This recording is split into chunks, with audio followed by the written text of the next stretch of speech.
Para mim é uma alegria e uma honra abrir mais um webinar da Fundação Fernando Henrique Cardoso. Hoje um dia especial porque nós temos dois grandes estadistas, posso dizer isso sem favor algum. O Dr. José Manuel Durão Barroso, que foi primeiro-ministro de Portugal de 2002 a 2004, presidente da Comissão Europeia de 2004 a 2014, recebeu o apoio da União Europeia, o Prêmio Nobel da Paz, em 2012, e hoje é presidente da Goldman Sachs International. Eu queria aproveitar para agradecer o apoio do Goldman Sachs a esse evento que hoje realizamos. Presidente Fernando Henrique Cardoso, para o público brasileiro, o senhor quase que dispensa inteiramente a apresentação, sociólogo, pesquisador reconhecido, não só no Brasil, mas no mundo, presidente do Brasil por 2 mandatos, intelectual ainda com peso na vida pública brasileira e internacional. Dito isto, eu queria pedir um minutinho de licença dos senhores para os nossos comerciais. Eu queria apresentar a logomarca dos nossos patrocinadores, a quem agradeço pelo apoio que não nos tem faltado na realização dos seminários da Fundação Fernando Henrique Cardoso. Peço agora que a tela seja retirada. Uma breve palavra sobre as regras do jogo. O primeiro-ministro Durão Barroso fará uso primeiro da palavra, por cerca de 20 minutos. O presidente Fernando Henrique terá o tempo equivalente para fazer a sua intervenção e nós teremos 20 minutos para as perguntas do público, que me sejam feitas, por favor, pelo Q&A aqui do Zoom. Eu encareço que sejam perguntas sucintas, para me facilitar o trabalho. Dito isto, mais uma vez agradecendo a todos que nos apoiam, e em particular ao presidente Fernando Henrique e ao primeiro-ministro Durão Barroso, eu dou a este a palavra por 20 minutos. Muito obrigado. Muito obrigado. Eu é que agradeço as tuas palavras e agradeço muito o convite do meu querido amigo Fernando Henrique Cardoso e da Fundação Fernando Henrique Cardoso, onde já estive também mais do que uma vez fisicamente, mas onde estou hoje por esta via virtual. Para mim é uma honra estar neste diálogo com Fernando Henrique Cardoso. Para mim ele é um exemplo de um grande estadista e de um grande intelectual. É muito difícil ser essas duas coisas ao mesmo tempo.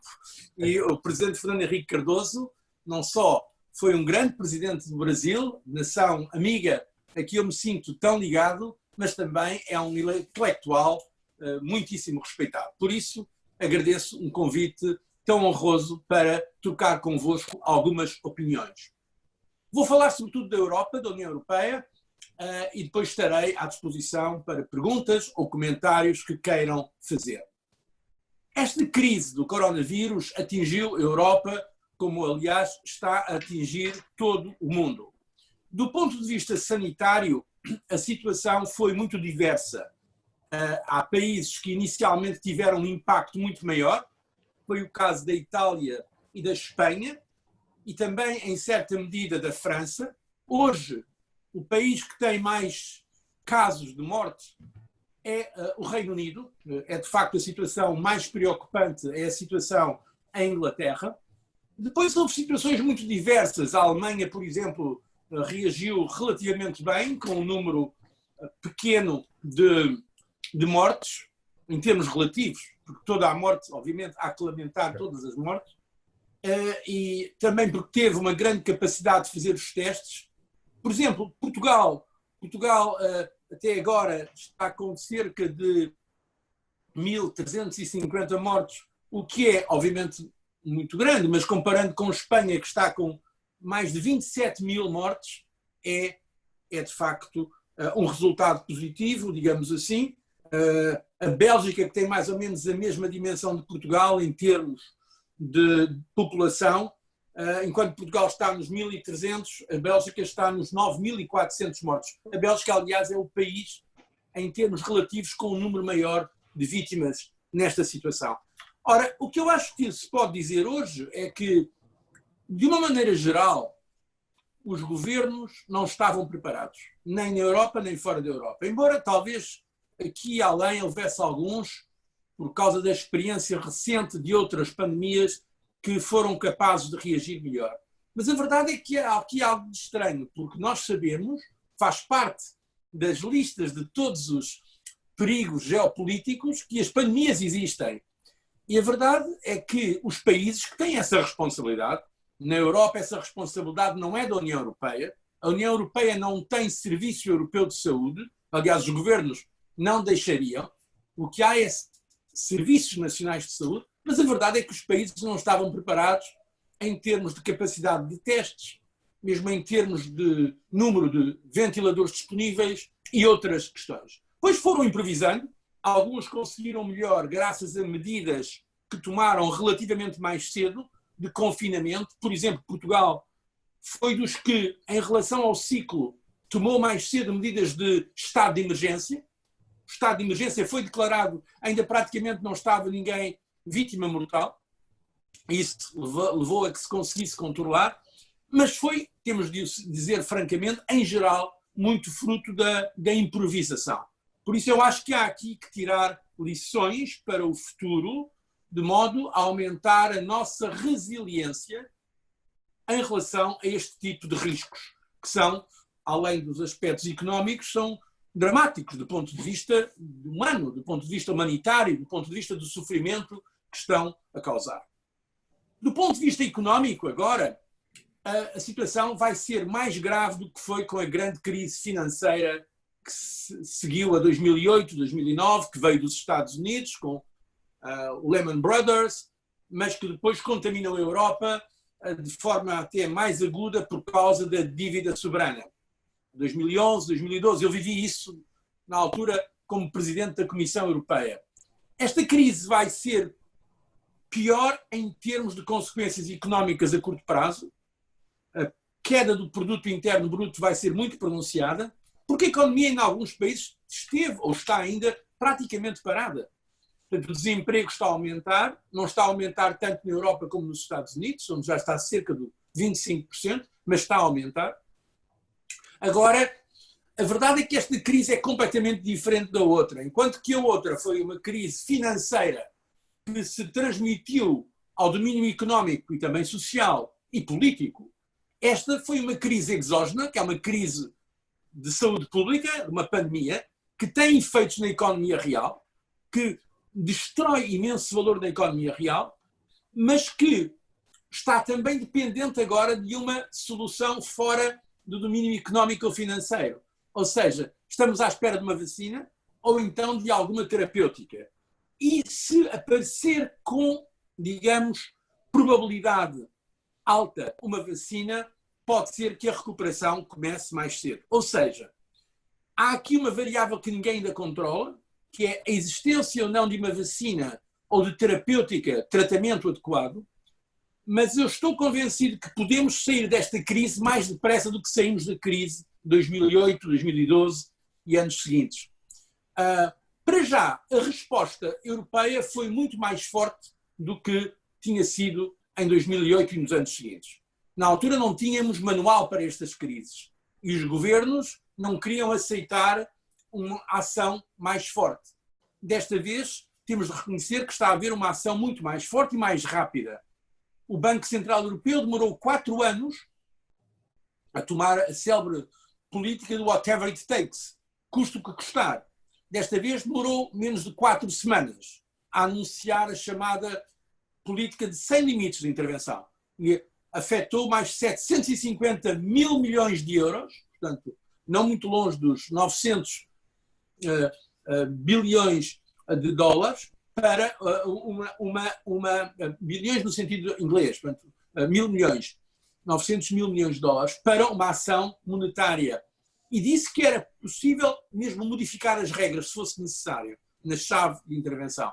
E agora mesmo, foi esta quarta-feira, portanto ontem, a Comissão Europeia anunciou um plano de 750 mil milhões de euros, que se juntam aos 540 mil milhões que já foram aprovados em abril e que se vão combinar com o orçamento plurianual para os próximos 7 anos de 1,1 trilhão, ou seja, em português, bilhões. Ou seja, vamos ter um apoio total de cerca de 2,4 trillions em inglês, ou 2,4 bilhões de euros. São verbas astronómicas, sem precedentes. Por isso eu estou convencido que, e estas medidas são, uma parte delas, grande parte, vão ser subvenções a fundo perdido para os países, nomeadamente para aqueles que foram mais afetados em termos económicos e sociais, mas também para as empresas, de forma a poderem manter o emprego, ou também uma parte será em empréstimos. E houve aqui uma discussão difícil, porque há uma certa polarização na Europa entre os países que querem uma mutualização maior, nomeadamente a mutualização da dívida, e os países ditos frugais, que são aqueles que não querem ir tão longe em termos de redistribuição. Mas eu estou convencido que este pacote da Comissão vai ser aprovado com algumas dificuldades. Vai haver, como de costume, uma grande discussão, uma polarização, até um certo drama, mas no final vai haver um compromisso. E é isto que eu quero dizer aos meus amigos brasileiros. A União Europeia, às vezes, é muito difícil de entender. A União Europeia não é um país. Nós não somos os Estados Unidos da Europa. Somos, agora que o Reino Unido saiu ou está saindo, somos 27 países. Ora, dirigir um país, como bem sabe o presidente Fernando Henrique Cardoso, dirigir um país é muito difícil. Dirigir 27 é muito mais difícil, ou 28. Isto exige compromisso. É mais reativo do que proativo. Às vezes é muito frustrante. Ocupa muito tempo. São decisões fragmentadas e são decisões, como dizem os economistas, subóptimas. Porque nunca é a decisão que cada um quer. Por definição, um compromisso não é a melhor decisão. É a segunda ou terceira melhor decisão, mas é aquela que pode reunir um consenso. Por isso, eu estou convencido, sinceramente convencido, e agora já não estou na política, por isso o meu nível de sinceridade é muito maior. Eu estou sinceramente convencido que a União Europeia vai mostrar mais uma vez a sua resiliência. Que aqueles que estão a profetizar, que é o último momento da Europa, eu acho que estão a exagerar. E que mostram ou desconhecimento, ou então é uma retórica que serve determinados objetivos. Agora, vai ser, de facto, uma decisão incremental.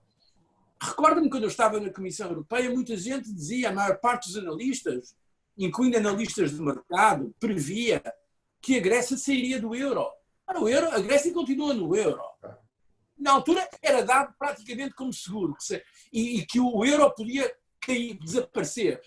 O euro é a segunda moeda de reserva mais importante do mundo, a seguir, naturalmente, ao dólar. Por isso, vamos pôr as coisas em perspectiva. Eu acho que a Europa vai reagir, e está reagindo, mas vão haver notícias de turbulência, de dificuldades, e há dificuldades. Mas eu acho que vai haver um compromisso.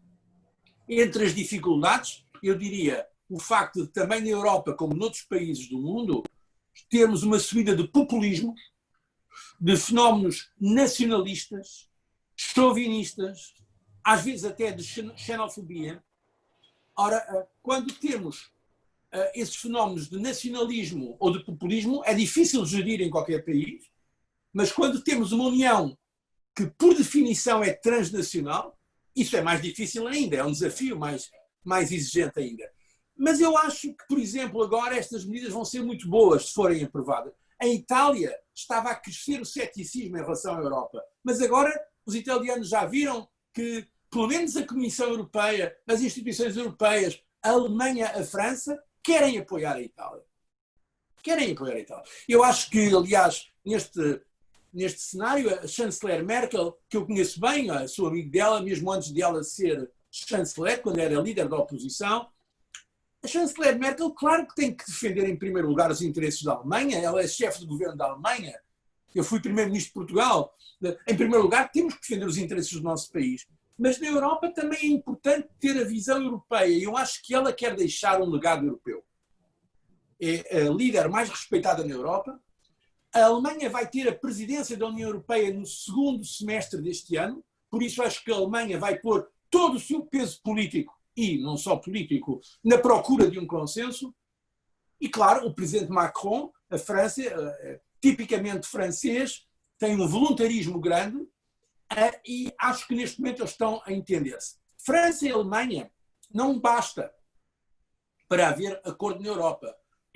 Mas é uma condição necessária. Uma condição necessária, mas não suficiente, mas necessária. E com este ímpeto da França e da Alemanha, da Comissão Europeia, das instituições europeias que estão a fazer o seu trabalho, incluindo o Banco Central Europeu, eu estou razoavelmente confiante que vamos ultrapassar, mas como disse, os custos económicos e sociais desta crise vão ser grandes. Mas não ponho em causa, como alguns comentadores apressadamente sugeriram, o futuro da União Europeia. Uma questão interessante, agora de evolução deste processo, é precisamente o papel que a União Europeia pode ter na relação com outros países e com outras regiões do mundo. Ora, a minha opinião é que esta crise da Covid, isso já podemos dizer, ainda que seja talvez um bocadinho precipitado, fazer já uma análise completa das possíveis consequências, mas a meu ver esta crise do coronavírus está nitidamente a acelerar, por um lado a amplificar, por outro lado a aprofundar, mas sobretudo a acelerar tendências que já vinham antes da crise, da pandemia. Por exemplo, o conflito entre Estados Unidos e China, que nós já tínhamos dito várias vezes, aliás acho que falámos disso quando eu estive aí na última vez em São Paulo, que ia agravar, que se iria agravar a situação. Está-se agravando realmente. E a Europa, já antes desta crise, a União Europeia falava cada vez mais de autonomia estratégica, que agora está nas conclusões deste documento que a Comissão Europeia apresentou, a autonomia estratégica. Falava também de uma soberania europeia, foi o presidente Macron, que para vencer, para ganhar aos soberanistas em França chama-se soberanistas, àqueles que são anti-europeus. O que ele está a fazer muito inteligentemente é substituir o conceito de soberania nacional por o conceito de soberania europeia, que é com uma soberania europeia que podemos defender os nossos interesses e projetar os nossos valores. Portanto, fala-se agora em autonomia estratégica, em soberania europeia, e a própria nova Presidente da Comissão Europeia diz que quer uma comissão mais geopolítica. Ou seja, a União Europeia está a evoluir num sentido mais político, menos livre-cambista, mais geopolítico. E o facto que o Reino Unido sai vai facilitar este processo. Portanto, em que as questões do comércio, da regulação, da concorrência, da agenda digital, da proteção de dados, da proteção da privacidade, todas estas agendas vão tender a ser analisadas mais sob uma ótica geopolítica ou política. Para alguns isto não será bom, porque vai talvez introduzir algum elemento de protecionismo.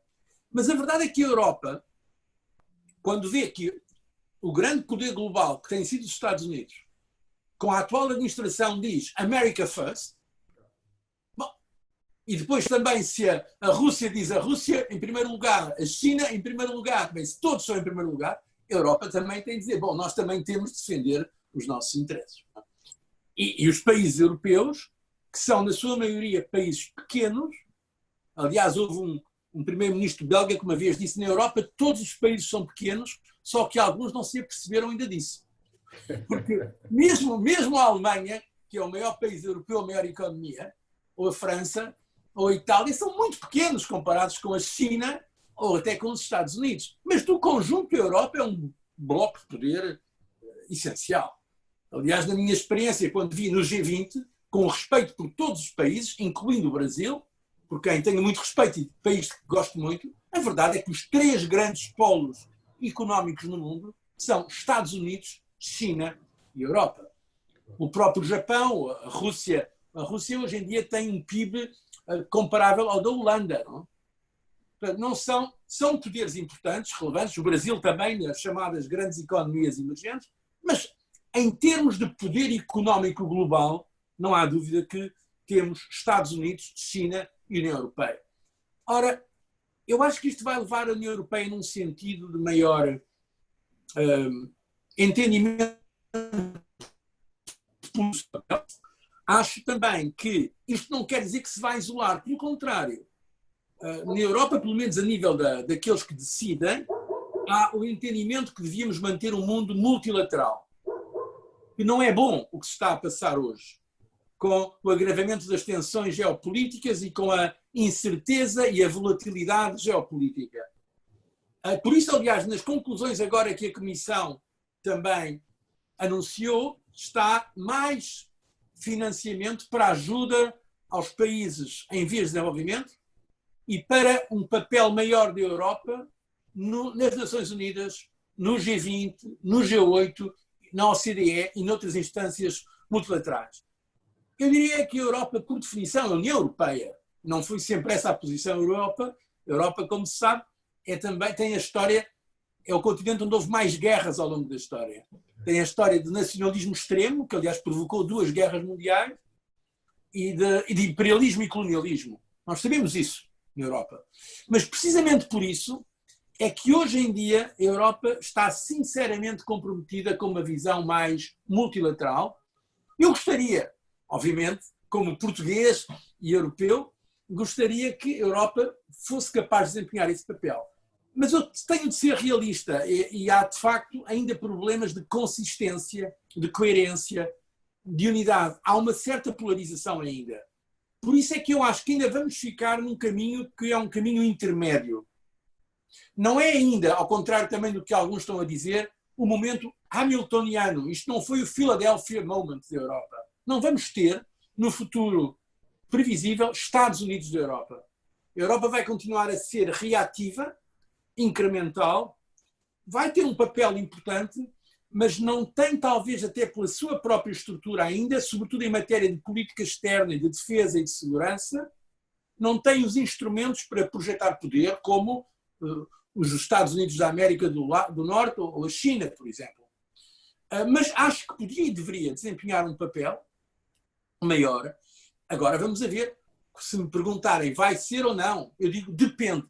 O futuro está aberto, o futuro não está escrito, depende das lideranças, depende da política. E é por isso que a política continua a ser muito importante, como nós sabemos, e quando há erros em política, eles vêm a pagar muito caro. Bom, eu acho que para a introdução já chega, depois talvez possamos falar do Mercosul, se quiserem um pouco, e das relações Europa-América Latina, mas antes disso eu gostava muito de ouvir o meu querido amigo Fernando Henrique Cardoso. Muito obrigado por este convite mais uma vez.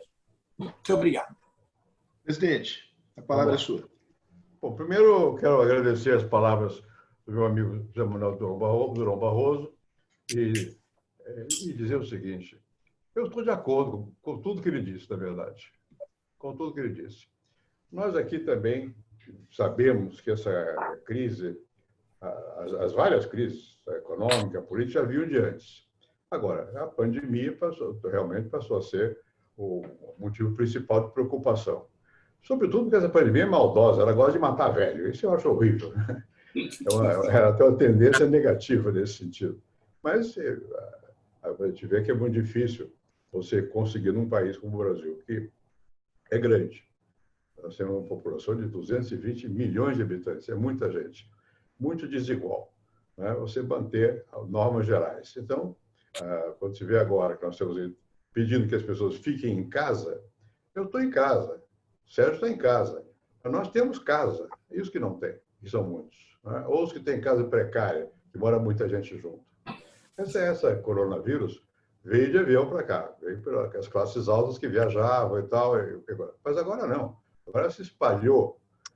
Você estava ouvindo o Durão Barroso falar sobre a questão dos mortos em Portugal. Aqui, ontem, foram mais de 1.000 mortos, né? Bom, quando se vê, a tendência ainda não está decrescente.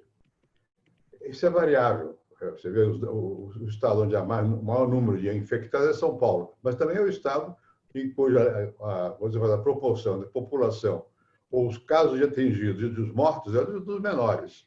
Por quê? Porque tem o serviço público. Tem um serviço chama aqui Serviço Único de Saúde, que presta serviço à população. E tem bons hospitais privados. Então, na verdade, essa pandemia desorganizou muito a vida nacional. A economia já vinha em um processo difícil desde a crise provocada durante o governo da presidente Dilma, especialmente, agravou muito a crise brasileira. Pois bem, isso aumentou agora. O novo governo veio com um projeto chamado liberal, mas agora todo mundo pede governo. O Congresso acabou de aprovar uma espécie de ajuda universal. Não chega a ser universal, mas para muita gente. E não tem alternativa. Então, se você não salvar empresas também, não vai ter emprego. Então, vamos salvar empresas também. Ou seja, o custo de tudo isso vai ser pago nos próximos anos. A dívida pública, que já era grande, já está se aproximando de 70% do PIB, agora vai aumentar. Né? Vai aumentar necessariamente, quando me diz que vão ter que ser tomadas. E todo neoliberal, como chamavam, no governo, nesse momento, vira keynesiano. Acha que o Estado tem que jogar dinheiro. E tem. Né? Então, nós vamos sair da crise pandêmica, da crise de saúde pública, uma situação econômica mais difícil. Né? Independentemente do que faça o governo. Estão tentando fazer alguma coisa. O Dr. Barroso falou bastante da União Europeia. Aqui não é a União Europeia, mas o Brasil tem os estados, e os estados têm muita autonomia também. Né? Bom, e os municípios. Quando eu era senador, votamos a Constituinte, na Constituição Nova, e transformamos os municípios em entes constitucionais. Então, nós temos 3 níveis de governo: o município, o Estado e a União. Então, é difícil fazer uma política que seja geral. Como a Europa, talvez vai ter mais difícil, porque tem a questão da soberania de cada Estado. Aqui se coloca menos assim, mas se coloca na alçada. O que é da alçada de um, o que é da alçada de outro. Então, qualquer decisão, inclusive do que diz respeito à saúde pública, é complicada, porque o Supremo Tribunal Federal acabou de decidir que, nessa matéria, os estados têm autonomia. Então, depende do que os governadores decidam. No caso de São Paulo, o governador decidiu ontem que vai haver uma relativa abertura, mas dependendo dos municípios. Os prefeitos vão ter voz no capítulo também. Bom, então, a maior probabilidade é que, grosso modo, se nós tínhamos 10% a 12% da população economicamente ativa fora do trabalho antes da pandemia, vai dobrar. Vai dobrar. Vamos ser 20% pelo menos da população, pelo menos, fora do trabalho. Eu tenho até mais medo da reação que possa ocorrer nessa situação, quando termine a crise de saúde pública, do que durante a crise. Porque durante a crise de saúde pública, as pessoas são levadas, mesmo não querendo ficar em casa, muita pressão. Fique em casa, fique em casa. Depois não vai haver essa pressão. E eu acho que, além do mais, isso afeta o mundo todo. Nós hoje estamos falando, um está na Inglaterra, outro está em São Paulo, outro está não sei aonde, e por internet ele se comunica. Isso acontece com a população em geral. Ela sabe o que está acontecendo e ela se comunica. Ela manifesta seu desejo. E o ritmo de decisão dos governos, das estruturas formais, é mais lento. Os sindicatos, partidos, Estado, governo, tudo isso é mais lento. Então, é possível que, terminada a preocupação maior, que é com a saúde de cada um, e a saúde pública, passe a ser, bom, e meu salário, e a minha renda, e o que o governo faz? Então, vamos criar uma situação bastante complicada aqui. No que diz respeito ao que foi dito, não preciso repetir, porque eu estou de acordo, mas, de qualquer maneira, nós sabemos que aqui, quem vive no Brasil deve saber que nós não fazemos parte dos que tomam decisões maiores do mundo.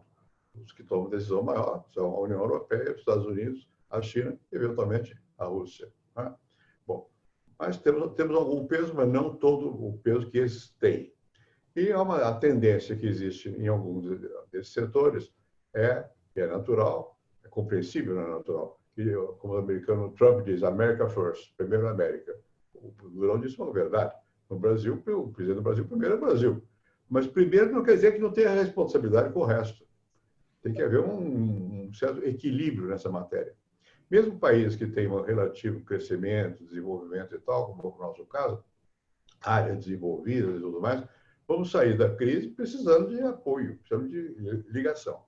Se nós olharmos aqui no nosso caso, para quem nós exportamos, é China, Estados Unidos e Europa, basicamente. Talvez nessa ordem, China, Estados Unidos e Europa. Enfim, nós precisamos prestar atenção, porque no momento de reconstruir a economia, são esses os nossos grandes parceiros. E nós conseguimos, nos últimos anos, alguma coisa que era difícil, que é o Brasil olhar para a América Latina.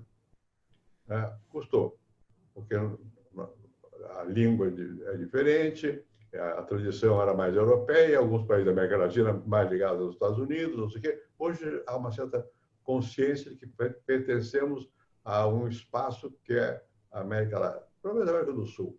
Né? E o Mercosul é importante nesse jogo todo e é também comercialmente importante. Houve um aumento grande de trocas comerciais, etc, etc. Então, ao sair da crise, eu espero que não prevaleçam essas tendências, digamos, isolacionistas. Há riscos. Há risco por quê? Porque aqui já foi dito. Porque o populismo que existe em várias partes também existe aqui. E o populismo pode ser de esquerda, pode ser de direita, varia, mas é populismo. E que uma das razões pelas quais o presidente se mantém é apelar ao meu povo. Que vai acontecer aqui também. É provável que aconteça. Não sei até que ponto isso vai acontecer. Então, você assiste aqui na América Latina um momento de dúvida. Para que lado nós vamos? Essa dúvida está vista, existe na Europa também, mas na Europa com mais possibilidade de dizer o que foi dito aqui, que a despeito de tudo, a União Europeia vai se manter. Né? Porque tem razões importantes, até geopolíticas, para que se mantenha. No nosso caso, já não é tão claro. O país é grande, o Brasil é grande, economicamente tem certo poder, enfim. Mas é preciso manter a visão de que nós pertencemos a uma comunidade mais ampla, não só do mundo, mas da nossa região. Acho que para nós, o que vai acontecer nos Estados Unidos, e vai acontecer logo que a eleição do novo presidente, vai ter importância. Depende de quem ganhe, os reflexos podem ser grandes na condução da política desse país e, por consequência, na condução da política dos países que são mais próximos dos Estados Unidos, como é o nosso caso. Eu gosto muito de uma expressão que foi criada por um sociólogo que era embaixador da França no Brasil, depois na Argentina, chama-se Alain Rouquet, que ele diz que aqui nós vivemos no extremo ocidente. Essa expressão é boa, porque é verdadeira. Nós somos extremo, mas nós somos ocidentais. Ou seja, nós prezamos a liberdade e, até certo ponto, o individualismo. Com todas as tendências de socialistas, coletivistas, o que prevalece mesmo é um espírito mais individualista com liberdade. Mercado, há uma certa aderência às ideias de mercado. Então, isso é verdade. E, por isso, também, nós temos, naturalmente, mais facilidade de nos relacionarmos com os países que têm uma cultura semelhante. Mas nós temos que ser objetivos. A China tem outra cultura, é outro mundo. Mas nós precisamos da China. Agora nós temos problemas de ventiladores para quem está atacado por esse coronavírus. Quem é que fornece isso? É a China. Né? Mesmo coisas mais elementares, a China. Bom, então nós temos que ter muito cuidado. E, às vezes, por motivos políticos aqui, setores importantes, poderosos do Brasil, atacam a China. Isso é uma coisa insensata nesse momento. Um país como o Brasil tem a única vantagem que nós temos no jogo mundial de poder é que estamos longe. Nós estamos longe dos polos. Se nós estamos longe dos polos, é melhor ficar longe e aproveitar a posição de um relativo distanciamento e, ao mesmo tempo, manter relações razoáveis com esses vários lados. Né? É óbvio que, do ponto de vista de coração, nós preferíamos sempre foi assim, a relação com a Europa. E nós temos mais com os Estados Unidos. Aqui no Brasil, eu morava na França a uma certa altura da minha vida e fui aos Estados Unidos pela primeira vez na vida. Muitos anos, há 50 anos ou mais. E lá, cheguei nos Estados Unidos e eu fiquei com raiva de mim, porque eu gostei de Nova York. Eu comecei a dizer, que negócio é esse? Como é que eu posso gostar desse país que, em geral, é considerado como adversário, inimigo, não sei o que e tal? É que nós somos mais americanos, na verdade, no sentido de que o espaço aqui é muito grande, e que aqui nós temos a sensação de que a gente pode subir na vida, tem mobilidade social, e lá tem, com muito isso. Né? E é colorido também, tem negro, tem branco, tem mulato, tem tudo, tem japonês, como aqui também. E nós temos um pouco uma percepção cultural que é mais americana do que europeia. Nós gostaríamos de ser europeus, mas não somos. Nós somos europeus com um pouco de África e um pouco de América, enfim, nós somos uma outra coisa. De toda maneira, aqui no nosso país, você, ao terminar essa pandemia, eu não sei quanto tempo vai durar, eu não sou médico, não vou fazer apostas, eu acho que seria ridículo. E nós não temos cura, vacina, nem medicamento específico, portanto, só tem que fazer uma coisa, ficar isolado. Mas como? Com que roupa? Então, essa é a nossa dificuldade. O que é que nós vamos fazer? Como é que nós vamos fazer com que pessoas que não têm condições de ficar longe um do outro, nem longe do trabalho, fiquem longe um do outro do trabalho? Não vão ficar. Vai haver uma tensão muito grande. Essa tensão vai se acumular sobre a outra tensão. Nós já estávamos com um crescimento do desemprego grande. E agora isso vai aumentar muito. E não só vai aumentar por causa da consequência da pandemia, mas porque está havendo também no mundo uma transformação tecnológica muito importante. E essa é uma preocupação, porque isso vai empregar massivamente menos gente, ou pelo menos gente mais qualificada. E há um descompasso entre a capacidade de qualificação das nossas escolas para o mercado que está se formando e a capacitação efetiva das pessoas. Então, muita gente aqui fica numa situação meio atônita. O que eu vou fazer depois? E o governo tem que se preocupar dessas questões. Eu creio que aqui, como em toda parte, como na Europa também, o problema é você antever o que vai acontecer. Tentar antever. Não consegue muito bem, mas você tem que agir para... O futuro se inventa. É preciso inventar um futuro.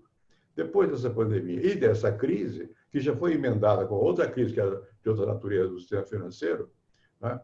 Nós vamos ter que reinventar o futuro. E nesse futuro, eu acho que ou nós aumentamos o grau de comunicação, informação e, por consequência, possibilidade de solidariedade, ou vai ser difícil para os países mais pobres.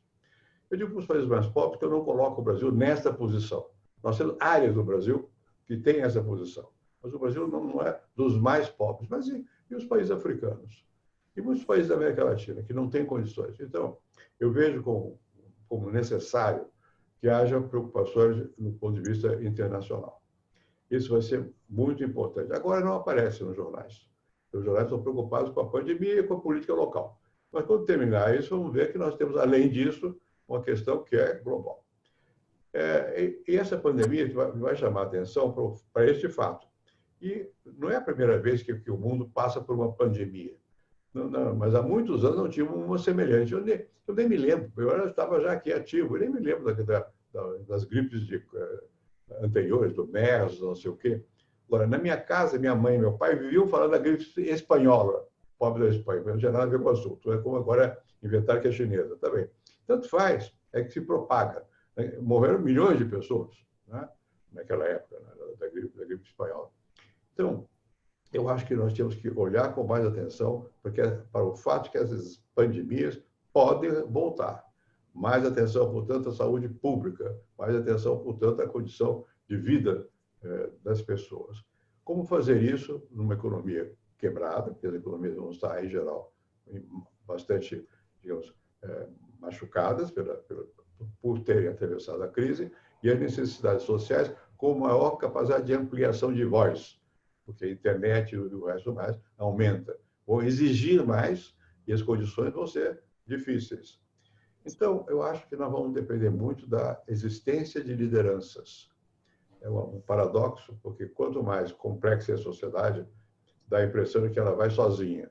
E, em geral, vai. Mas quando tem uma crise, precisa de pontos de referência, liderança. Quem é que vai dar uma saída? E quem abre um espaço de esperança, apesar das dificuldades. Talvez esse seja o problema subjacente à crise política que nós temos. Falta de confiança em que as pessoas que estão mandando tenham, primeiro, sentimento. Olha, a questão popular é grave. Segundo, o que nós vamos fazer? Terceiro, vamos nos unir. Coesão. É preciso coesão. Não se sai de um embrulhado desse tamanho sem que haja algum tipo de coesão. O que eu disse, do ponto de vista internacional, que é uma platitude, ou seja, que vai precisar de mais cooperação, com mais forte razão ainda existem os países que vão precisar de uma certa coesão. Os que tiverem a possibilidade de terem lideranças capazes de suscitar essa coesão terão mais chance de sair menos machucados durante o processo de cura da epidemia, mas menos machucados do que aqueles que não têm esse tipo de liderança. Infelizmente, no nosso caso, essa liderança é complicada, né? Eu não acho que exista aqui qualquer risco institucional a partir do que houve em 64, quando houve a ditadura militar. Não acho que não são. O móvel de uma mudança na direção autoritária não está vindo, que eu saiba, das Forças Armadas. Vem da incapacidade de dar um caminho comum, aceito pelas pessoas. Em países grandes, como é o nosso caso, com muito nível de população, é preciso que haja realmente um convencimento. Né? Convencer, etimologicamente, significa convencer, vencer junto. Né? Ninguém vence sozinho as dificuldades que nós vamos atravessar. Nem as econômicas, nem as de saúde, nem as econômicas, e muito menos as políticas. Então, eu acho que quem tem voz deve começar a construir a possibilidade de um clima que, no futuro, permita sairmos da entreladela na qual nós estamos. Que vamos todos ficar mais pobres? Já estamos mais pobres. Nós somos todos. Então, tudo é relativo. E também, eu acho que na luta maior, que é a luta pelo poder mundial e tal, na qual nós temos muito pouco voz ativa, na verdade, né? A voz chinesa vai sair mais fortalecida. Por que vai ser mais fortalecida? Porque ela está tendo uma estratégia mais convincente. Em termos de quê? De falar em termos de solidariedade. Enquanto que, claro que os Estados Unidos não vão sair enfraquecidos e são um país forte, vão continuar sendo fortes. Vai ser uma potência e continua sendo uma potência, e como eu falei da eleição americana, para nós é importante. Bom, mas eu acho que o que está acontecendo é que com a retórica de Primeira América é complicada. Eu sei que é Primeira América para o presidente, mas ele deve não falar tanto. Ele dizer que ele está preocupado com a humanidade, com o planeta, não sei o quê. Como os chineses estão fazendo. Se é falso ou verdadeiro, importa menos do que a consequência disso. É a ação que deriva disso aí. Então, eu acredito que nós temos que nos preparar para o que vem depois da pandemia. Vai ser difícil. As medidas econômicas, como na Europa estão tomando, aqui também, atabalhoadamente, estão sendo tomadas, talvez sem consciência, porque, por acaso, ou por má sorte nossa, quem dirige a nossa economia tem uma visão aqui chamada de neoliberal. Não sei bem o que é isso, mas, enfim, ele vem de Chicago, da escola de Chicago. Então, ele quer, o que qualquer pessoa sensata olha o orçamento e tem que ter aqui política fiscal rígida. Mas como é que vai fazer? Vai ter que gastar mais, vai endividar mais. Então, há um choque entre o propósito e a realidade. Bom, aconteceu. Vai ter que se ajustar. Ou se ajusta quem tem esse propósito vai entender o momento, ou muda-se quem tem esse propósito por algum outro que tenha um propósito mais condizente com as necessidades do país. Mas, de qualquer maneira, eu acredito que as medidas têm que ser tomadas. E também no plano internacional. Não há país que possa se dar ao luxo de dispensar uma cooperação internacional, por exemplo, no caso da moeda. Vai ter que ter. O Fundo Monetário precisa estar ativo, precisa revitalizar o Fundo Monetário, porque tem países que vão estar insolváveis. Como é que faz? Não é? Eu não quero mencionar países, mas aqui não é o nosso caso. O Brasil tem, eu já digo por quê, nós temos uma possibilidade de não ficar tão mal assim desse ponto de vista. Mas há outros países que não têm alternativa e que vão ficar mal, vão precisar de apoio. Não é? Então, é importante. As regras de comércio têm que ser mantidas, porque se não forem mantidas é pior. Para aqueles que vão precisar de intercâmbio para poder sobreviver. Aqui, os países, os setores que saíram melhor no Brasil foram agrários e mineradores. Por quê? Porque houve muita ciência e tecnologia posta neles. Muita. Então, o aumento da produtividade foi imenso, sobretudo na agricultura. Bom, então nós temos que entender que, a despeito de tudo, quando nós vamos sair dessa crise num mundo que é científico e tecnológico. Não vai regredir. Nós vamos fazer uma aposta muito grande nesse sentido. E é preciso que haja governos que tenham compreensão desse processo, para que nós possamos ter. O que a China fez? Eu fico até hoje atônito com o que acontece na China. Porque eles conseguiram, bem ou mal, estar na vanguarda do setor científico, na parte de medicina também. Quer dizer, se a China fez, por que nós não podemos fazer? Decisão, ação, fazer com que haja uma direção e que as pessoas sintam que há um caminho. Né? Bom, um país pequeno talvez não tenha a mesma possibilidade que um país como o Brasil tem. Mas, no nosso caso, nós temos essa possibilidade. E não vamos fazer sozinhos. Então, é muito importante para nós que a União Europeia se mantenha, que se reconstrua, porque nós precisamos da União Europeia, quando mais não seja para balançar o fato de nós estamos nas Américas, estamos com presença muito forte norte-americana e agora crescentemente chinesa. Quanto mais polos existem, melhor é para nós, que somos remotos, estamos longe e podemos jogar com esses vários polos. Eu não sou pessimista, e termino com isso, Sérgio. Eu não sou pessimista no seguinte sentido. Eu acho que estão surgindo pessoas, lideranças com alguma visão. E, dado o impulso que já existe aqui, é possível avançar mais. Agora, preparemos-nos. Por quê? Porque nas próximas semanas, eu falei que nós temos tido 1.000 mortes por dia. É muita gente, né? Então, isso é chocante. E os meios de comunicação informam. Então, a população está com medo também. E o medo, eu termino com isso, ajuda os mais atrasados. Não é nem a direita. Para mim, não é a direita nem a esquerda. Isso são conceitos talvez um pouco fora do espectro atual. É gente que vê o futuro e gente que não vê o futuro. Gente que vê inimigo, cria inimigos imaginários. E então começa, são Quixotes são as avessas do Don Quixote. Don Quixote era um sonhador. Esse tem pesadelo. No pesadelo ele se sente cercado. Eu não posso governar porque não me deixam governar. Não pode governar porque não sabe. Eu espero muito que a gente tenha capacidade de, primeiro, chegar até uma eleição, porque mais uma coisa dramática no Brasil, traumática, não é, a meu ver, bom para o país, de chegar até a eleição e ter a capacidade de encontrar pessoas que sejam capazes de entender o mundo no qual nós vivemos e que não vai ser diferente daquele que foi descrito pelo Emanuel, com o qual estou totalmente de acordo. E termino aqui, Sérgio. Você fica feliz aí. Presidente, muito obrigado. Demos várias perguntas, eu vou fazer aqui um esforço de síntese.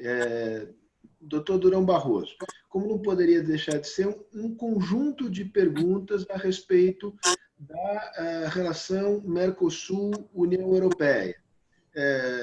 A pergunta, na verdade, consiste o acordo avança. As posições que o governo brasileiro tem tomado em áreas que são sensíveis aos europeus, por exemplo, o meio ambiente, são posições que ameaçam, colocam em risco a confirmação desse acordo com a União Europeia? E, a propósito, qual a sua opinião sobre a chamada retomada verde, ou seja, a necessidade de, inclusive nesses pacotes de apoio às empresas, que haja contrapartidas dessas empresas no sentido que elas adotem tecnologias que ajudem a descarbonização da economia? Bom, essa questão é essencial. Bom, as duas questões, Mercosul e a retomada verde, nós na Europa falamos em pacto ecológico ou crescimento verde, green growth. Bom, em relação ao Mercosul, eu acho que seria muito bom termos um acordo Mercosul-União Europeia. Aliás, eu tentei isso quando estava à frente da Comissão, falei na altura com o Presidente Lula, Presidente Dilma, também depois encontrei já noutras qualidades, o Presidente Temer, só que nunca houve uma conjugação das estrelas, não é? Constelação. Quando a Europa cria, nem todos no Mercosul queriam, nomeadamente a Argentina, vou falar muito sinceramente, já não estou em funções políticas, posso ser mais sincero.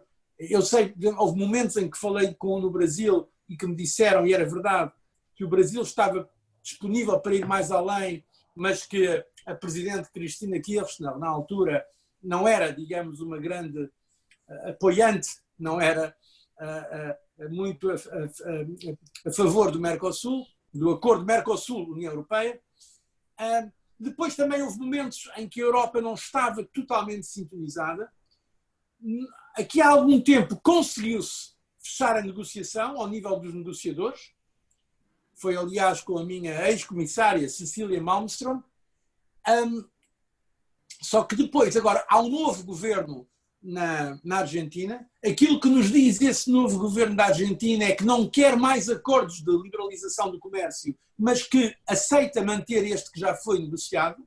Portanto, em princípio, devíamos poder agora assinar e ratificar pôr em prática o acordo. Mas eu não estou seguro que isso venha a acontecer, e lamento. A Comissão Europeia quer. Ainda agora falei com as pessoas da Comissão Europeia há dias. Não tenho dúvidas que a Comissão Europeia, que é quem faz a negociação em nome de todos os países da União Europeia, quer.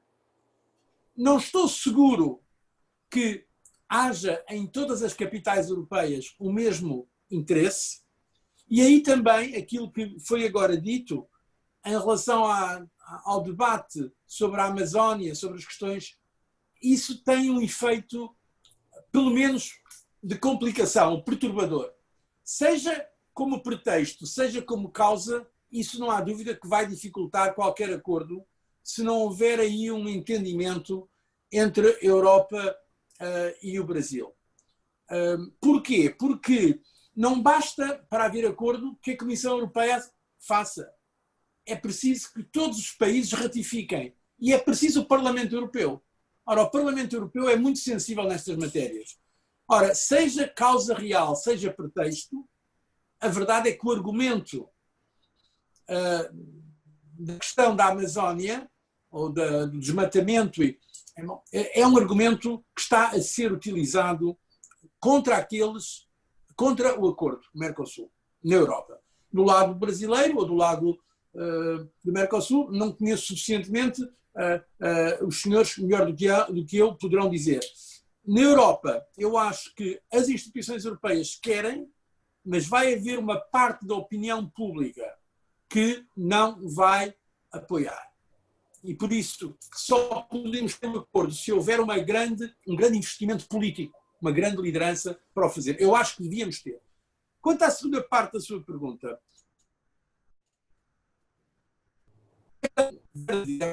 o pacto ecológico, o crescimento, a retomada verde, está a ser tomado a sério na Europa. Aliás, todos aqueles números que eu há bocadinho referi, do plano de ajuda, do plano de recuperação agora, que a Comissão Europeia e a França e a Alemanha já apresentaram, partem de um princípio. É que os países têm de aplicar programas no respeito do pacto ecológico. É uma condicionalidade. A União Europeia está comprometida a atingir a neutralidade carbónica em 2050. E, portanto, está a ser revisto tudo nesse sentido. E aí acho que vai valer, acho que vai mesmo ser a sério. Porque é uma condição, hoje em dia, para o investimento público europeu que haja o respeito da economia verde. Depois, tenho algumas dúvidas como é que isto vai ser feito a nível global, porque os dois grandes poluidores, que são os Estados Unidos e a China, são aqueles que emitem mais gases de efeitos de estufa, não aceitaram ainda, porque os Estados Unidos nem sequer estão na Convenção de Paris, e a própria China, embora esteja em princípio a favor deste esforço, a verdade é que continua a aumentar a produção das centrais de carvão. Portanto, ora, a União Europeia vai ter aí uma dificuldade, é que pode achar que a sua competitividade é posta em causa se impuser condições em matéria ambiental mais elevadas do que outros. E fala-se às vezes de uma taxa, a chamada border tax, ou seja, uma taxa à fronteira, a entrada de produtos que não reúnam os mesmos standards, mas eu acho que seria muito difícil ou quase impossível aplicar essa border tax. Portanto, vai ser um processo não fácil, mas a verdade é que na Europa, hoje em dia, com algumas exceções minoritárias, as grandes forças políticas de centro-esquerda, de centro-direita, para já não falar naturalmente, mas todas elas estão muito comprometidas com a agenda ambiental e com a agenda do câmbio das alterações climáticas. E eu acho que, e mesmo as empresas hoje em dia, por exemplo, hoje em dia faz parte praticamente da avaliação de uma empresa saber quanto é que ela está comprometida com boas práticas em termos ambientais e climáticos. E elas têm que apresentar resultados nesse sentido. Por isso eu acho que isso é sincero, que não é apenas, digamos, window dressing, não é apenas, como a gente diz às vezes em Portugal, para inglês ver, para os outros verem, vai manter-se e vai ser também, de certa forma, uma condicionante na relação exterior da Europa. Isso devo dizer. Há aqui um domínio que não é só política interna. podemos gostar ou não gostar, mas também é política externa, diplomacia do ambiente, diplomacia das alterações climáticas. E no respeito, obviamente, pela soberania de todos os países, a verdade é que, se nós entendemos que estamos no mesmo planeta, devemos entender que deve haver também aqui alguma partilha da responsabilidade. E a Europa, obviamente, que também fez a sua industrialização e também contribui imenso para a poluição do planeta, agora tem também de fazer provavelmente mais do que outros, porque até foi na Europa que começou a Revolução Industrial. Mas a verdade é que hoje em dia está a haver uma redução em termos relativos dos gases de estufa na Europa que não está a haver noutras partes do mundo. E a opinião pública europeia, sobretudo da juventude, é extremamente forte aqui. É de facto uma coisa que está a mudar mesmo os sistemas partidários na Europa, hoje em dia. Os sistemas políticos europeus, hoje em dia, não só os verdes estão a crescer, mas os partidos clássicos, de centro-direita ou de centro-esquerda, estão eles próprios a rever o seu programa de forma a incorporar esta dimensão. E por isso eu acho que vamos ter de estar preparados para lidar com isto, não apenas no aspecto interno, mas também na gestão, digamos, global, porque, como disse o Presidente Fernando Henrique Cardoso, independente, mesmo os países maiores, o Brasil, que é um dos grandes países do mundo, e é uma das grandes economias do mundo, tem as suas dificuldades, como todos temos, mas é uma das grandes economias do mundo, o Brasil.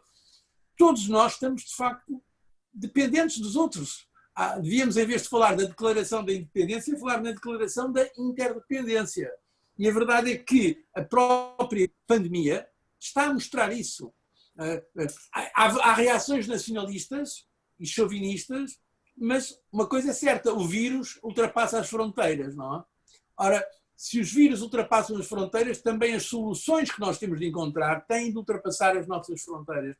Eu sou, sinceramente, cada vez mais a favor de uma globalização ordenada, uma globalização com valores humanistas, uma globalização em que a gente entenda que estamos no mundo em que não podemos dizer, olha aí, essa parte do barco essa está se afundando. Podemos afundar-nos todos e por isso temos de colaborar.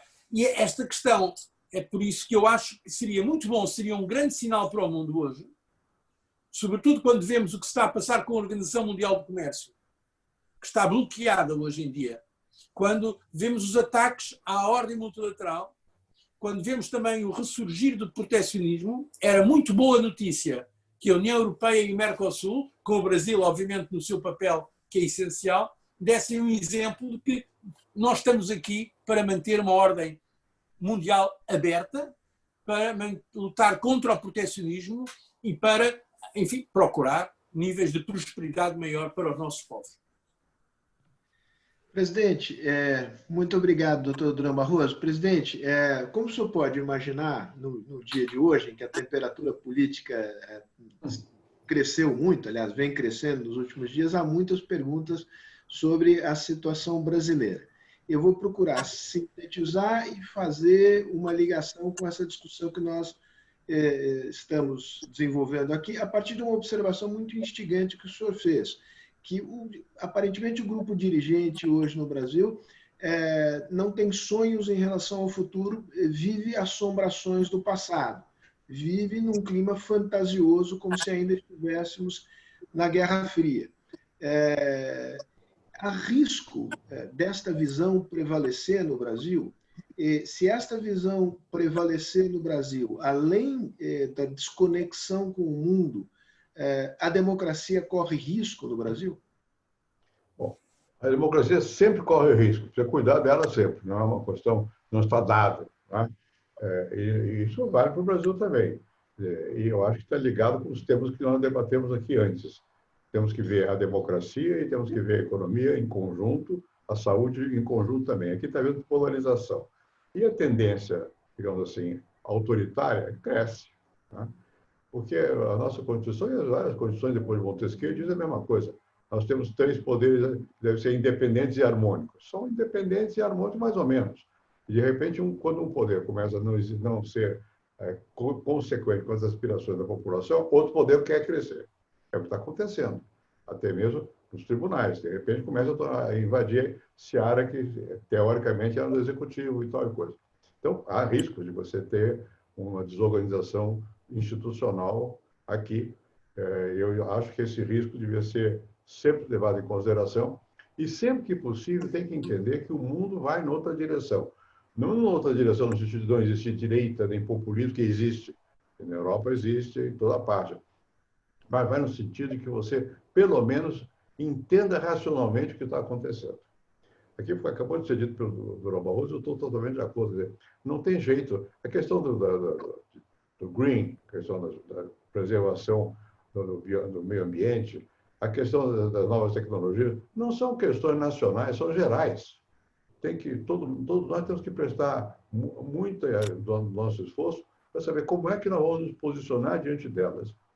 E aqui é uma espécie de choque, que me parece que sem que ter consciência está ocorrendo, entre a velocidade com que as pessoas sabem e tomam posição diante desses fatos. A juventude aqui toda quer a preservação do meio ambiente. Esse tema no Congresso não tem tanto eco assim aqui no Brasil, né? No governo, acho que isso é manobra do imperialismo contra nós, manobra dos europeus que não querem comprar nossos produtos. Então, é um desentendimento muito grande. E esse desentendimento é muito negativo. É preciso que haja uma recomposição dessas questões. E eu falei, eu vi que havia um pedido de especificar novas lideranças. Eu posso fazer, por que não? Acho que é prematuro. Porque agora nós não há condições ainda de pensar nisso. Isso vai ser daqui a pouco. Quer dizer o quê? Não só terminar a pandemia, como ter eleição municipal. Para nós é muito importante aqui manter este ano, eleição municipal. Pode alterar, porque essa saúde prevalece, mas não pode alterar muito. Que alterar o calendário dos municipais, vão querer alterar depois as outras também, as federais também. E isso é arriscado. Portanto, é um perigo, e um perigo real para a institucionalidade. Eu não acho que haja incompatibilidade entre você aceitar o sentimento de que nós pertencemos a um planeta, temos problemas que estamos vivendo consequências disso, para o bem e para o mal. E, ao mesmo tempo, preservar tanto o interesse nacional quanto o que nós já construímos em termos de liberdade e democracia. Dá para compatibilizar. E é preciso que as pessoas falem nesse sentido, aumentar o diálogo, né? Já há tendência assim e tal. Eu não acho que seja inevitável nós marcharmos para o autoritarismo. Agora, riscos há. É inegável que há. E é preciso que a gente freie isso. Os que têm esse sentimento, têm que perceber que esse sentimento vai contra, primeiro, os reais interesses do Brasil, como a questão dos verdes. Vai contra os reais interesses do Brasil não prestar atenção ao meio ambiente, porque isso vai ter consequências, porque as empresas estrangeiras vão ser pressionadas pela opinião pública e não vão querer comprar de países que não são capazes de tomar em consideração o meio ambiente. Mas também não dá para manter o nível de desigualdade social que nós temos no Brasil. Não dá. Não é por generosidade, é incompatível. Nós estamos vendo agora, as pessoas que estão na pior situação econômica e social, estão sem emprego ou com muito pouca renda, então como é que elas vão obedecer ao que os ministros de saúde dizem que tem que fazer? Não vão obedecer. Isso é por causa da desigualdade, é muito grande a desigualdade entre nós. Nós estamos aqui com o Durão Barroso, que é português. Eu vou muito a Portugal. Portugal, que no passado era muito desigual, vinham para o Brasil, não sei o quê e tal. Agora não, tem um nível mínimo de bem-estar. Aqui nós não temos ainda esse nível mínimo de bem-estar generalizado, né? E há os que têm, eu sei, mas os que têm se aferram que têm e não querem saber de nenhuma redistribuição. Isso vem junto com a reconstrução da economia e do futuro do Brasil. Ou nós apoiamos algumas políticas de redistribuição, ou então vai ser difícil que o Brasil, nas próximas pandemias que podem ocorrer, deixe ocorrer o que está ocorrendo agora. Mata em grande quantidade as pessoas mais pobres. Não está certo isso, né? E o desemprego vai afetar maiormente aos que mais precisam. Então, nós vamos ter que ter medidas, como algumas estão sendo tomadas, e precisam tomar mais, no sentido de atender a quem precisa, mas não é só isso, não. É depois. incluir todo mundo na vida econômica, social, política e tal, para termos um mínimo de estado, vou falar palavras que saíram da bola, de bem-estar social. A Europa vive um estado de bem-estar social. Tem pobre? Tem. Tem gente que está mal? Tem. Mas, no conjunto, tem políticas que atendem àqueles que estão mal. E a diferença entre os que estão muito bem e os que estão mal existe, mas não é do tamanho que tem aqui no Brasil. Eu vi que o coeficiente Gini, que mede a desigualdade de renda, aumentou no Brasil. Aumentou. Né? Já nós íamos diminuindo. Pouco, mas íamos diminuindo progressivamente. Agora aumentou, de repente. Vai aumentar mais com a crise. As consequências vêm.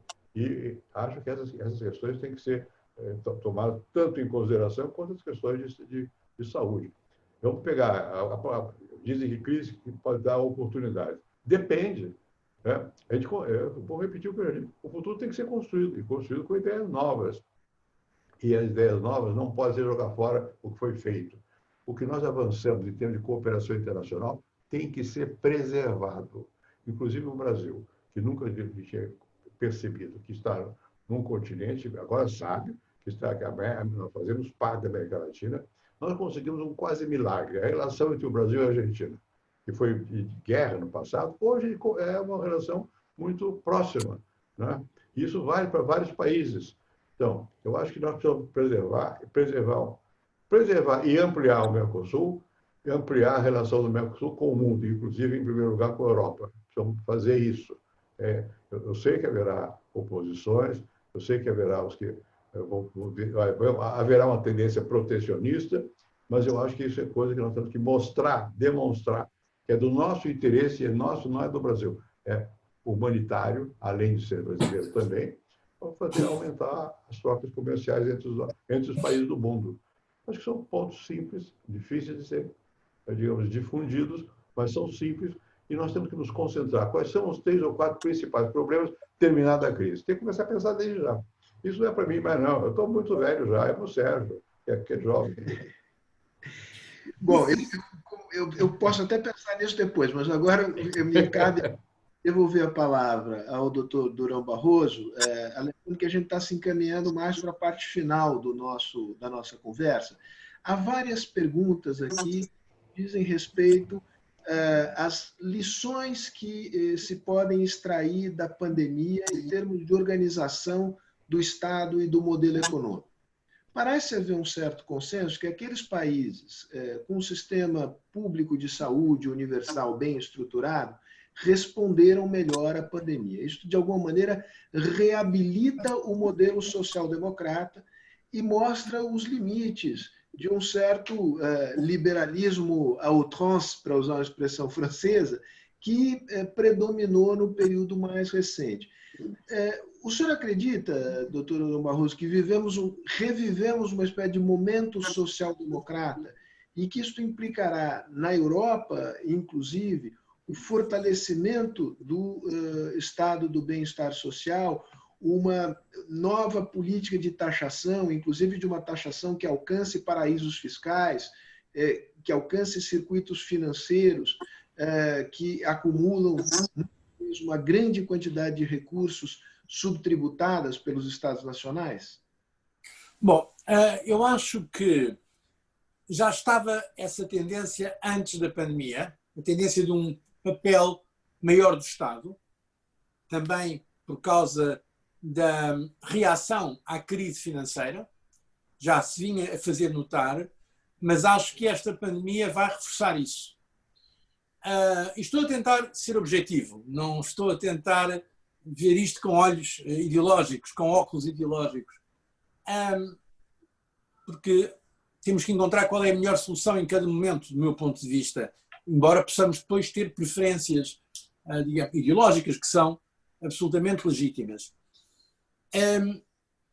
O que se passa é que, por exemplo, na Europa, hoje em dia, há muitas empresas que estão sem futuro, no setor da aviação, no setor da hotelaria, no setor do turismo. E os Estados estão a dizer, nós apoiamos, mas se vocês aceitarem estas condições. Nomeadamente a tal condição da economia verde, que figura em primeiro lugar. E outras condições. Portanto, é inevitável que vai haver uma maior intervenção do Estado. Para alguns será bom, para outros será mau, mas estou a falar dos factos primeiro, depois podemos discutir as preferências. Também toda esta resposta orçamental que está a haver vai gerar mais dívida. A dívida pública vai crescer, em alguns casos, de forma exponencial. E alguns dos nossos países já têm uma dívida pública muito maior, por exemplo, que o Brasil, em relação ao produto interno bruto muito grande. A Grécia, a Itália, é uma das maiores dívidas públicas do mundo, é da Itália, ainda que bem menor que o Japão. Portugal, em termos de dívida em relação ao produto interno bruto, e outros países. Em geral vai tudo subir, a dívida pública. Ora, mais tarde ou mais cedo vai ter de ser paga. Como é que é paga? Com impostos. Não há outra forma. Se não se quiser reduzir a despesa, nomeadamente os benefícios sociais, que na Europa, como disse o Presidente Fernando Henrique, são muito fortes, em geral, há muitas diferenças, mas em geral todos os países europeus são países de estado de bem-estar ou de welfare state, aquilo que se chama, na tradição alemã, economia social de mercado. Não é uma economia só de mercado, mas também não é uma economia socialista. É uma economia de mercado, mas social, como em todos os países europeus, alguns com muito maior do que outra intervenção, mas todos os países europeus estão nessa qualificação hoje em dia, embora possam ter governos mais à direita ou mais à esquerda. E a verdade é que chamou aí o Sérgio, chamou o social-democrata, mas é essa tendência. Mas governos que na Europa qualificamos como de democratas cristãos, também são cristãos, também às vezes social-cristãos, também são governos, nesse ponto de vista, sociais-democratas, no sentido em que defendem uma economia mista, economia social de mercado. Eu acho que a tendência vai ser essa. Agora, também penso uma coisa que é preciso dizer. Quando a gente fala do Estado, o Estado o Estado é uma ficção jurídica ou política, mas o Estado para gastar é com o dinheiro dos contribuintes, são as pessoas que pagam impostos. Não? O dinheiro não cai do céu, alguém tem de pagar os impostos. São os trabalhadores e são as empresas que pagam impostos. Por isso, eu sou daqueles que defende sempre uma visão equilibrada. Eu acho que é preciso encontrar um equilíbrio. Aliás, nesta crise, por exemplo, eu acho que os países que reagiram melhor foram aqueles que tinham uma boa combinação do Serviço Nacional de Saúde com o setor privado também. Por exemplo, em Portugal, Portugal conseguiu um nível de testes maior do que a média, porque muitos deles foram feitos por laboratórios privados, que foram mais rápidos.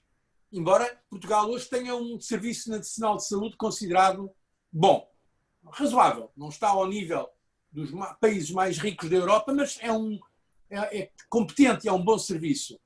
Mas se fosse só o Serviço Nacional de Saúde, não tinha sido possível reagir. Portanto, é necessário, a meu ver, manter um equilíbrio entre o Estado e a sociedade em geral. Dar espaço também ao setor privado. Aqui posso estar a ser um bocado ideológico, mas é o que eu penso sinceramente. Mas respondendo à sua pergunta, no centro da sua pergunta, a resposta é sim. Hoje vamos assistir, na Europa, eu acho, no mundo, a um maior papel do Estado do que antes desta crise. Porque vai haver dívida pública a pagar que exige maior taxação e também porque há preocupações públicas legítimas, entre as quais a da saúde pública, que exige, sem dúvida, um maior enquadramento por parte das autoridades públicas. Aliás, é curioso, e termino com isto, a União Europeia, nestas propostas que está a fazer, a Comissão, está... De onde é que vem o dinheiro? A Comissão está a dizer, em vez de aumentar as contribuições dos governos para o orçamento comunitário, está a voltar a uma proposta que nós já vínhamos a fazer há muito tempo, eu próprio fiz na altura, mas sem qualquer espécie de sucesso, que é aumentar os chamados recursos próprios da União, que é não pedir dinheiro aos países para o orçamento, mas pedir dinheiro de fontes próprias de taxação. E estamos a discutir agora na Europa haver uma taxa sobre o plástico, mas também uma taxa sobre as emissões de gás de efeito de estufa, ligada ao mecanismo de trocas de licenças de emissão, e uma taxa digital. Se não houver acordo na OCDE, a ideia da União Europeia é ter uma taxa para toda a Europa digital, para aquelas grandes companhias, as Googles, as Amazons, que fazem lucros no mercado europeu e que pagam, de facto, um nível muito baixo de impostos. Portanto, e também se fala até numa taxa sobre as transações financeiras, que na altura a Comissão propôs, mas não foi aceito. Não vai ser fácil, porque na União Europeia, para haver um imposto europeu, é necessário unanimidade de todos. Portanto, todos os países têm de aprovar. E isso não vai ser fácil. Mas, cá está, se não for assim, se não for através de mais taxas a nível europeu, vão ter de ser os Estados europeus que, para esta dívida que agora a Comissão Europeia vai levantar, vai ao mercado, a Comissão Europeia agora vai ao mercado levantar empréstimos que vão financiar uma grande parte destes programas que eu há bocadinho falei, que vão começar a ser pagos só daqui a uns anos e vão ser a longo prazo, com taxas de juros muito baixas e com bonificação muito elevada e com um período de amortização muito, muito longo. Ora, alguém vai ter de pagar. Ou é pago através de contribuições dos Estados, ou é pago através de recursos próprios, que são taxas levantadas a nível europeu. Portanto, de uma forma geral, temos de admitir hoje que é necessário um papel maior do Estado.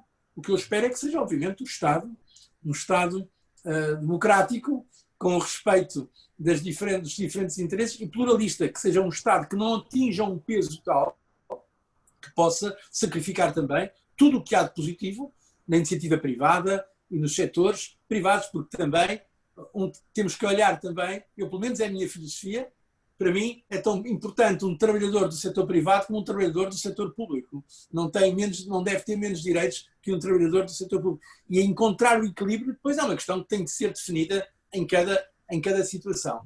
Mas sem dúvida que na Europa, pelo menos é a minha posição, e julgo que é consensual, embora uns mais à esquerda, outros mais à direita, se continuarmos a falar nessas categorias, mas somos todos, eu diria, a esmagadora maioria, há um consenso a favor da chamada economia social de mercado, que é, a meu ver, aquela que pode melhor traduzir os bens públicos e os bens individuais da aspiração. Combinar o mercado e a liberdade do mercado com a regulação e com esforços de redistribuição para a justiça social.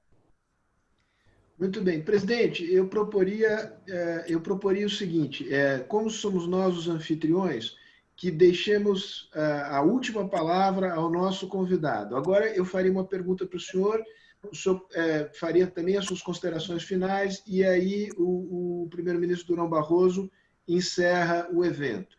A pergunta que ele faz, que na verdade reflete a preocupação colhida aqui de muita gente, é com relação à capacidade que o Brasil terá de obter um mínimo de coesão para enfrentar os seus desafios.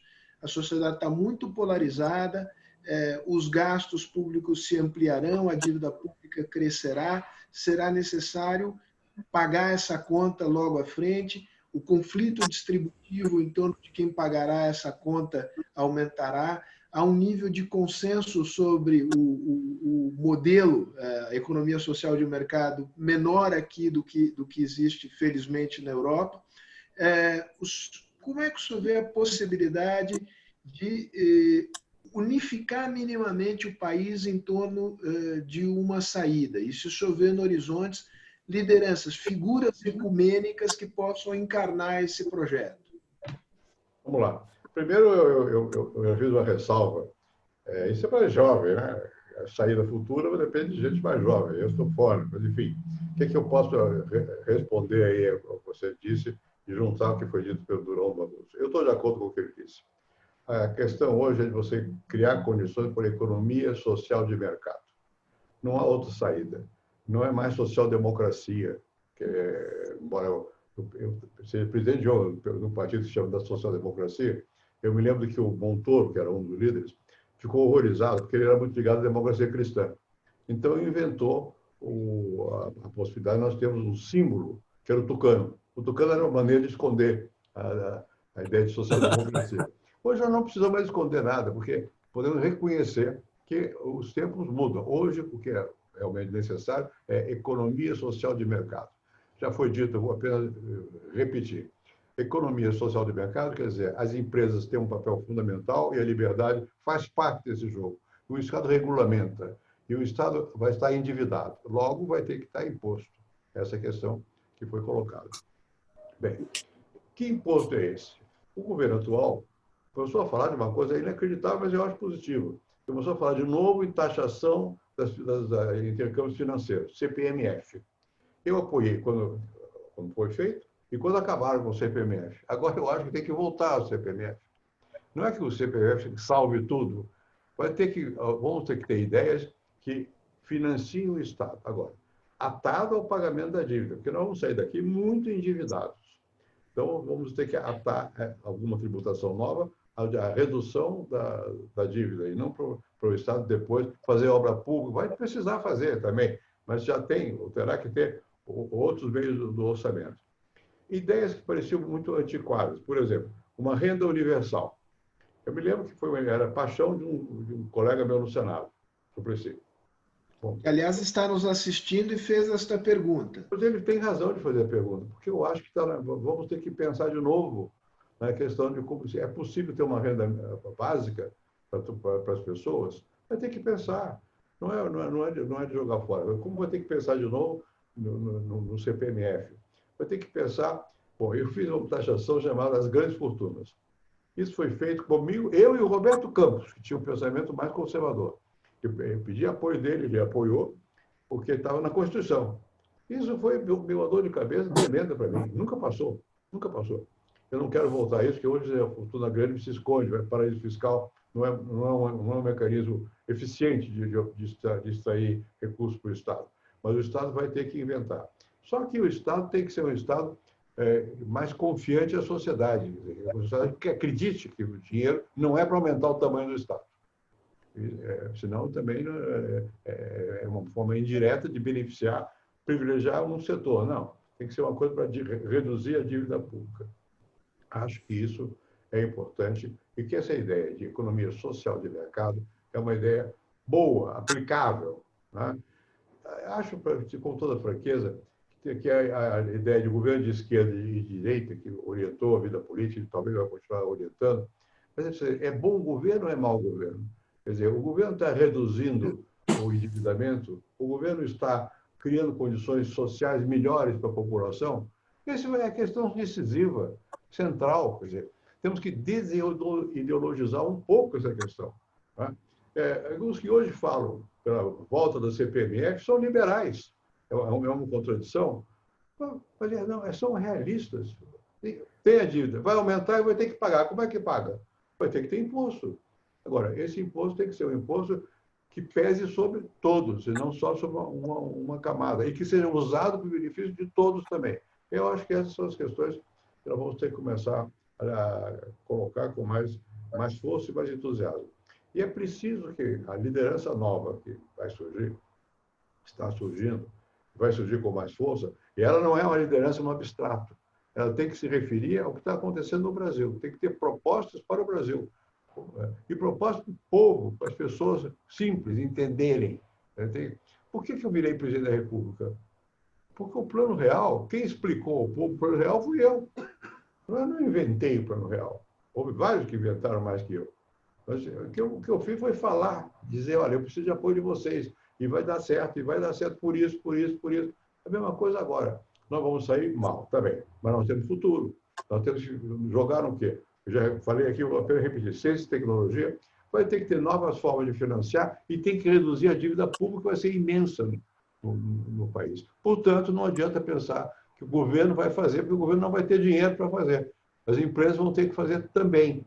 Então, nós vamos ter que ter a ideia de economia social de mercado, que é uma ideia europeia, na verdade, alemã, europeia de toda maneira, é mais adequada a nós. Todos os governos vão ter um desempenho maior do que tiveram até hoje. O governo americano, na crise a última financeira, o que o governo americano fez? Pagou, englobou os bancos, assumiu dívida, não sei o quê. E na hora de você beber água, precisa de governo. Isso quer dizer que o governo possa substituir a sociedade? Não pode. Deva? Não deve. Mas ele é necessário, sem que haja algum planejamento e sem que haja também uma capacidade do governo encontrar soluções para os problemas que afligem o país não tem solução sozinho. Então, você vai ter que ter uma ação de governo. Não é qualquer ação de governo, nem é um aumento da burocracia estatal em si que vai resolver as questões, nem é a ocupação pelo Estado de todas as áreas que são passíveis de serem ocupadas pelo setor privado. Né? Não precisa. Agora, na inovação, precisa.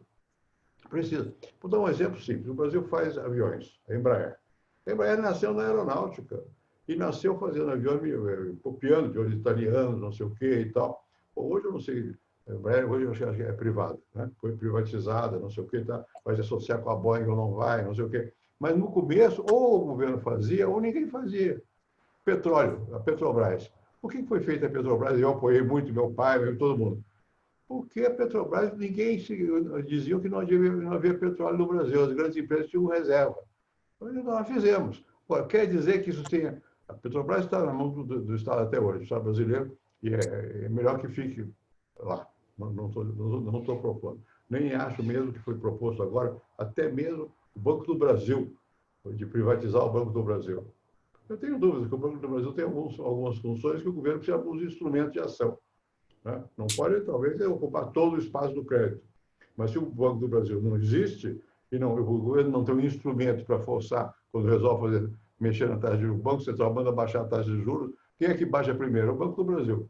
Enfim, precisa haver um equilíbrio nessas questões também. Nós vivemos com teia de aranha. Agora nem se fala. O governo do Brasil está todo envolto em teia de aranha. Isso é ruim. Nós temos que olhar para frente. E para frente é o que disse o Durão Barroso. Nós temos que manter, apesar do impulso protecionista, nós temos que manter um intercâmbio mais fluido com o Mercosul, com a Europa, mais tratados, etc, etc. Temos que entender que vamos continuar vivendo num mundo que é científico e tecnológico, e temos que entender que se impõe uma distribuição de renda, não é por bom coração, não. É para a sociedade não desagregar e para ter mercado, para poder ter consumo, para poder haver um progresso. Né? Não são ideias tão complicadas. A gente pode agregar mais ideias, mas não são tão complicadas. O difícil não é ter ideia, também é. Mas o difícil é você transmitir essa ideia, fazer com que as pessoas pensem que a ideia é deles. A diferença entre você viver na universidade e na vida política é essa. Na universidade eu saio correndo, põe meu nome embaixo, põe na internet e sou dono da verdade, daquela verdade. Na vida pública, você tem que deixar que o outro pense que a sua ideia é dele. Você tem que juntar, tem que agregar. Não é? Então, e quais são as ideias? Não precisa mais ter 3 ou 4 rumos, diretrizes, que você sinta que batem com o que as pessoas querem, pessoas que eu digo são os pobres, mas não só. Porque sem empresa não tem economia social de mercado. Não tem que precisar de empresa, vai ter que precisar. Muita gente vai gritar, mas está dando dinheiro para a empresa. Vai ter que dar dinheiro para a empresa. Claro que vai ter que. A União Europeia faz muito bem de botar condicionantes, por que eu dou? Tem que ter atenção green ou verde, não sei o quê. Tem que manter o emprego. Tem lá as condições, mas precisa ter. Enfim, eu acho que nós temos que ter, apesar de todas as dificuldades, temos um mundo novo pela frente. Esse mundo novo é um mundo que exige cooperação. E, ainda que a China tenha inventado essa questão de que sobe uma potência sem guerra e a outra não é necessário, vamos agarrar essa ideia, porque nós somos de paz no mundo. Então, nós precisamos de cooperação. Eu acho que nós temos que... E essa coesão que eu acho que é necessária aqui no Brasil, também vai ser necessária em termos internacionais. E aí nós temos... A diplomacia brasileira sempre jogou no lado do multilateralismo. Por que vai mudar de posição agora? No momento que mais se precisa de ideias renovadoras, mas que venha a todos. A consciência de que nós vivemos no mesmo planeta. Os jovens já têm o verde, é isso. Você tem o aquecimento global, tem medo, que é verdade. As pandemias pegam todo mundo. Bom, também a economia pega todo mundo. Se você fecha os mercados, você vai ter áreas do mundo muito mal atendidas, muito sofridas. Então, tem que manter esses mercados abertos. Né? Enfim, ideias há, porque eu acredito que as novas gerações estão vindo por aí, vão ter que enfrentar essas ideias, vão ter que assumir essas ideias, vão ter que simbolizar. A vida política não se é feita só com fato, é também com a imagem que se cria, tem que simbolizar. Você não simboliza só com a razão. A razão é na universidade, mas você na vida pública é sentimento. Além da razão, tem que ter o sentimento. Aqui está faltando as duas coisas, sentimento e razão, infelizmente. Presidente, muito obrigado. Doutor Durão Barroso, suas considerações finalíssimas. Era só para agradecer mais uma vez o convite e verificar que cá está, estamos aqui, eu estou na Europa, vocês estão aí na América do Sul ou na América Latina, eu sou português, o presidente Fernando Henrique é do Brasil, mas sentimos, sem dúvida, temos amor pelo nosso país. Isso. Sou um patriota, mas o amor pelo nosso país não é contra, pelo contrário, é uma abertura para os outros. Eu acho que isso é a lição que temos de tirar hoje em dia no mundo e temos que fazer isso também a nível global, porque o mundo está a viver um momento muito difícil do ponto de vista geopolítico. Há uma tensão crescente.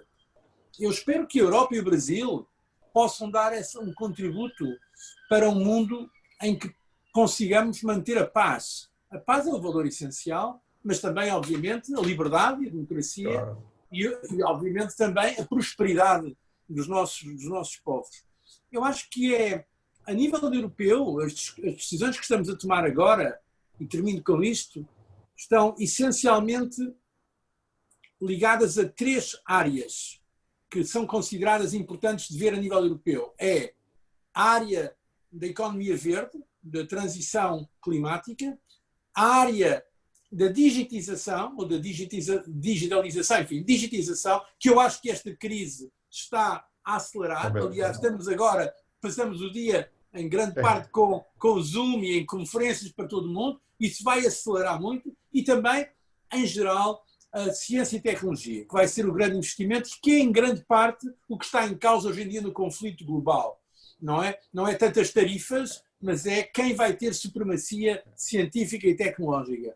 Ora, para isto precisamos de sociedades coesas e bem governadas, mas precisamos também de uma cooperação a nível global. Como eu disse, podemos ser patriotas, amar os nossos países e, ao mesmo tempo, ser abertos aos outros. A identidade tem de ser uma identidade aberta e não uma identidade fechada. E depois, obviamente, procurar com equilíbrio.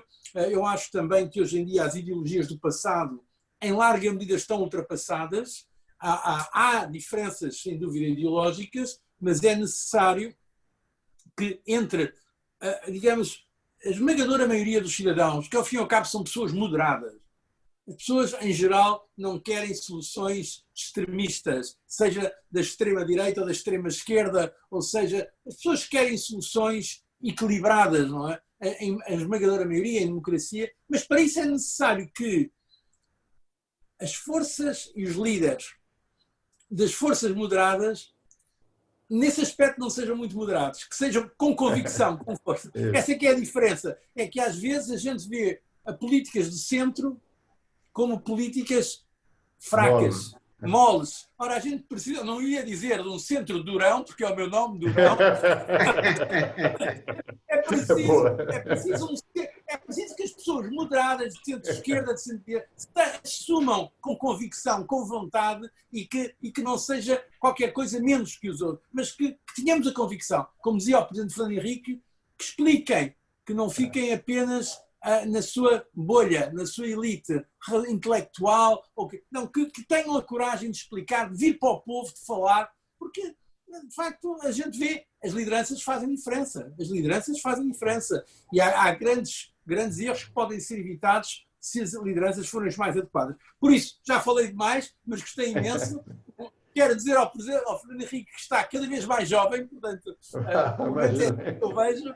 E por mim, Sérgio, muito obrigado por ter moderado também esta conferência e sempre que eu puder, eu espero só poder, que acabe esta pandemia para eu poder voltar a São Paulo e ao Brasil, já tenho muitas saudades. Até breve, espero. Será recebido aqui sempre com muito carinho, muita admiração. Primeiro-ministro José Manuel Durão Barroso, presidente Fernando Henrique Cardoso. Há até uma rima curiosa aqui entre os sobrenomes finais de cada um. Eu encerro aqui, foi uma imensa honra, um imenso prazer. Obrigado às quase 300 pessoas, pelo menos segundo o painel aqui, que nos acompanharam. Peço desculpas àquelas cujas perguntas eu não pude encaminhar. Um abraço a todos, boa tarde e até a próxima. Boa tarde. Deus, então. Deus. Boa tarde.